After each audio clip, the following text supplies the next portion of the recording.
ग्वालियर से बड़ी खबर आ रही है। राष्ट्रीय मानवाधिकार आयोग को मध्य प्रदेश में हिंदू बच्चों के अवैध धर्मांतरण कराए जाने की शिकायत मिली है, जिसमें कहा गया है कि मध्य प्रदेश में संचालित कई मदरसों में, खासतौर से मुरैना और शिवपुरी जिले में सरकार द्वारा अनुदान प्राप्त मदरसों में 500 से ज्यादा हिंदू बच्चों को कुरान, हदीस सहित अन्य मुस्लिम धर्म की शिक्षा दी जा रही है।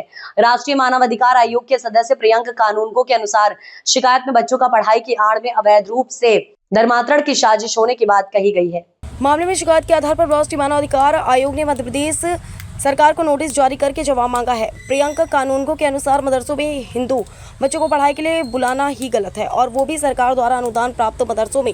इस मामले में तो दोषी अधिकारियों पर भी कार्रवाई होनी चाहिए। मामला सामने आते ही मध्य प्रदेश में इस मुद्दे पर सियासत शुरू हो गई। मामले में बीजेपी विधायक रामेश्वर शर्मा ने कहा कि ऐसा कोई भी मामला होगा तो कार्रवाई होनी चाहिए। मध्य प्रदेश में ऐसे मदरसों में ताले लगेंगे, आयोग भी कार्रवाई करेगा। मामले में कांग्रेस मदरसों के बारे में कुछ भी बोलने से बच रही है, बल्कि कांग्रेस मीडिया प्रभारी मुकेश नायक तो आयोग के सदस्य प्रियंका कानूनगो की भूमिका पर ही प्रश्न उठा रहे हैं। मदरसों में गैर मुस्लिम वर्ग के बच्चों को शिक्षा देने का यह कोई पहला मामला नहीं है। इससे पहले भी कुछ मामले सामने आए थे, जिससे गैर मुस्लिम बच्चों को धार्मिक शिक्षा दी जा रही थी। ऐसे मामलों में सरकार द्वारा कार्रवाइयां भी की गई, मगर बड़ा सवाल उन अधिकारियों पर खड़ा है जो मदरसों को सरकारी अनुदान तो देते हैं, मगर उसकी जाँच नहीं करते। ऐसे में देखना होगा कि इस मामले में मदरसा संचालकों के साथ कौन कौन अधिकारियों पर कार्रवाई होती है।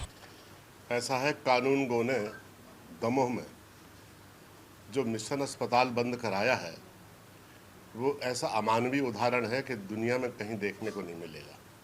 700 मरीज पर डे की ओपीडी थी उसकी, मिशन हॉस्पिटल 700 मरीज, और उस हॉस्पिटल में dialysis, angiography, angioplasty, CT scan, sonography, digital x-ray, echo, colour Doppler, pacemaker change होना, बाईपास सर्जरी और एंजियोप्लास्टी, इतने प्रोसीजर होते थे और लगभग निःशुल्क होते थे, और 700 कर्मचारी वहाँ पर काम कर रहे थे, जिसमें 90% हिंदू कर्मचारी थे।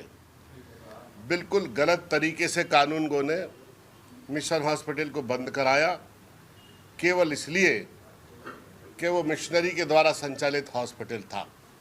मैं ये कहता हूँ कि कानूनगो की जो भी भूमिका है उसकी इंक्वायरी होना चाहिए, उसकी जांच होना चाहिए, और ऐसे व्यक्तियों को मानव अधिकार आयोग का सदस्य बनाया गया है, इसका पुनर्मूल्यांकन होना चाहिए, इसका अवलोकन होना चाहिए, और सुप्रीम कोर्ट के एक जज को बैठालकर उनकी समस्त भूमिका का अवलोकन होना चाहिए कि किस तरह के लोग हमारे सोसाइटी में समाज के सौहार्द को, शांति को, रोजगार को, लोगों के चिकित्सा सुविधाओं को, लोगों की शिक्षा सुविधाओं के साथ किस तरह का खिलवाड़ कर रहे हैं, इसकी जांच होना चाहिए।